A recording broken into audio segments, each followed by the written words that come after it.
Hey everybody, Anthony, 4x4 Adventures. The idea of this video is it's going to be the quickest, easiest help you out installation guide for installing the KAON gear in the back of this Prado.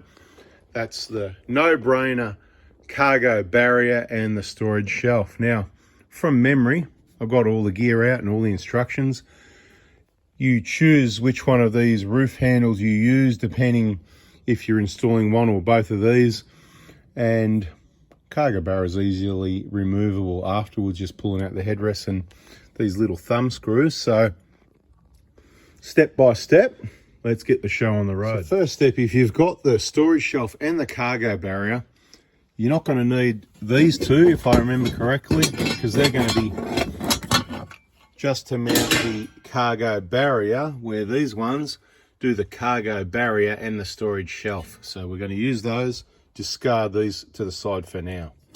You will need a 6mm Allen key of some sort. So I've got that aside ready for action.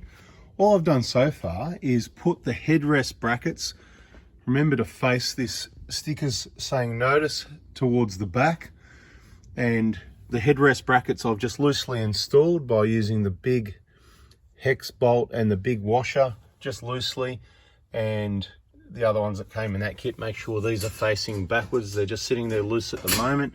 And I'm just going to pop the headrest out, sit that in place, because I want to get a bit of a distance. So although you would normally install this first, these are adjustable. So I'm going to sit this in place on the headrests.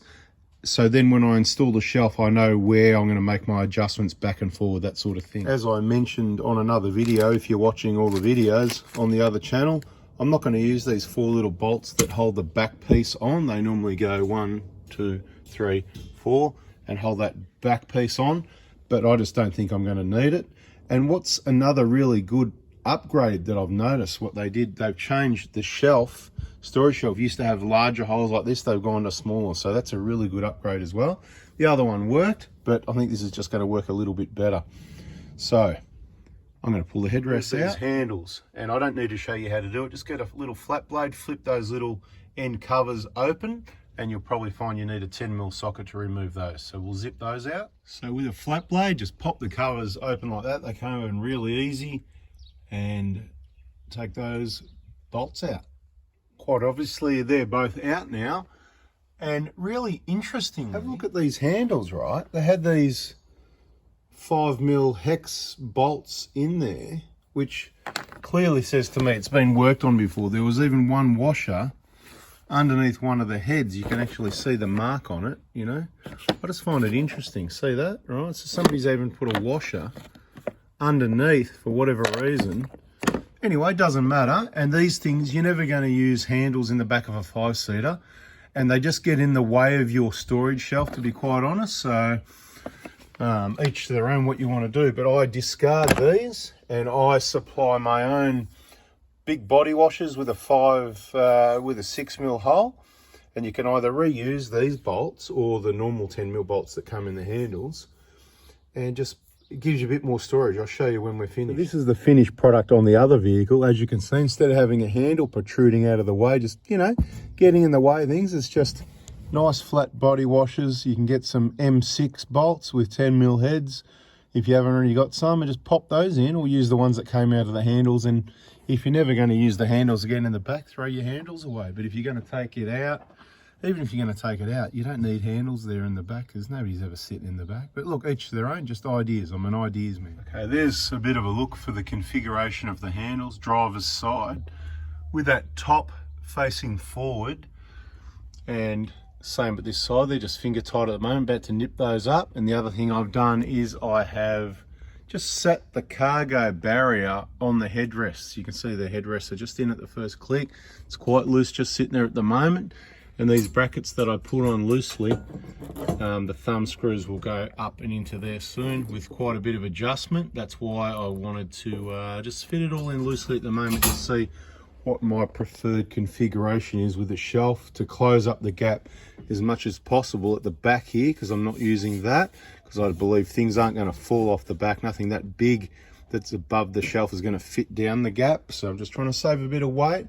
Bada bing, you know, just put those thumb screws in, and then tightened up the 10 mils at both sides just nicely. Do not over tighten them.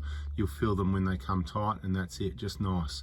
My guess, maybe 10 Newton meters. You always remember this is a setup in the GX, but what I'm doing at the moment is I've put the shelf, it's quite adjustable. It's got a couple of different heights. It's got some different holes there, but I've got it far forward as possible, and haven't adjusted the cargo barrier, but I've got to tighten up those bolts. But see how I've closed up the gap? There's no gap there, so that's why I'm saying there's no need to use that front piece along there.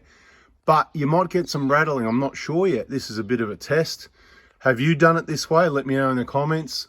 I might need to put a bit of rubber. I might just need to make an adjustment and open up that gap, you know, so there's a 5mm gap, something along those lines is the plan. Not that it's going to make any difference, but my thinking is the further forward the shelf, the further forward the weight, even though everything up here is going to be lightweight.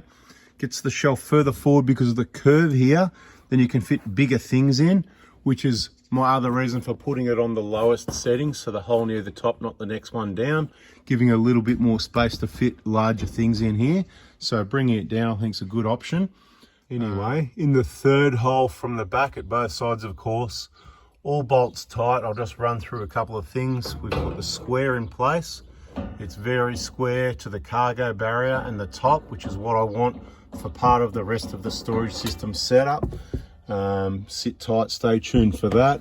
We'll just quickly run through a few things, like don't forget to tighten these bolts. They're your 6mm Allen key. Use the top holes. Before I had one in the wrong hole, actually fixed it up. So make sure they're tight, don't over tighten them, like I said. Same with these, I've cranked on those pretty hard. Can be an idea to put some Loctite on those. I'm not sure if I left it loose, but I might have had one come loose once. I'm talking about a lot of corrugations though. I'm not sure if there is a right or wrong way with these brackets, whether this should be on the inside or the outside, but I chose inside. Same with which way these bolts face. Do you want the leftover head sticking inside or outside? I chose inside, but either way you're going to have a little bit of protrusion, so you pick which way it's got to go. That shelf, yeah, quite solid. It's not going anywhere. Like I said, new design on the cargo barrier. But it all looks pretty bloody good to me. Now, as far as the gap, I've got probably, I don't know, 3mm in there. Right, it's not touching. Right, it has got clearance. Same both sides, right? It's easily movable because it's only got a single bolt there, so you can move it to where you want and then just tighten that up. Don't over tighten that trying to get it to lock in. A little bit of movement. It's not going to go anywhere, just it can move a little bit for adjustment. You've got the thumb screw at the top there, you can tighten that up a bit more, tighten this up a bit more. The other thing I'll be considering, and not locking in yet, I'm going to drive like this, see if this causes any problems. Now, of course, if that's hitting and rattling, then all you need to do is adjust your rack. Like I said, it's got a hole, you can see all the adjustment holes to move it in different directions, right? Back forward actually. I've just realized you have to use those end holes. If you haven't got the cargo barrier, then you could move the shelf further forward and you would then use that front of the shelf to stop things going off the front. So if you wanted to get this further away, then it's a matter of just popping that thumb screw out and moving it to, say for example, you'd move it to the second notch instead of the third one. So I'm going to try it nice and close, see what happens. The other thing I thought of, worst case scenario, if I want to attach it together, I get these nice little metal tech screws and they'd go straight through their self-drilling tech screws and fix the two pieces together. Then there'd be no noise and it would be even more rock solid, which I'm tipping that could probably happen in the end, but I've got to get to the rest of the build with the storage system. We'll see how it all pans out. I don't want to jump into anything too deep yet. Thanks for watching. Hopefully that helps you with a bunch of all the usual information. This is the tools I use, the 10mm, 5 and 6mm Allen keys, because I had the wrong size bolt. You won't need the 5. I mucked around with some levels a bit, had a quick look at the instructions, but I didn't really. And yeah, there it is. Beautiful. It's in. Happy days. Stay tuned for the next step. Subscribe, turn the bell on both Full Before Diesel and Full Before Adventures if you don't want to miss the final perfecto vehicle build for the 4-wheel drive tracks and touring Australia. Thanks for watching. See ya.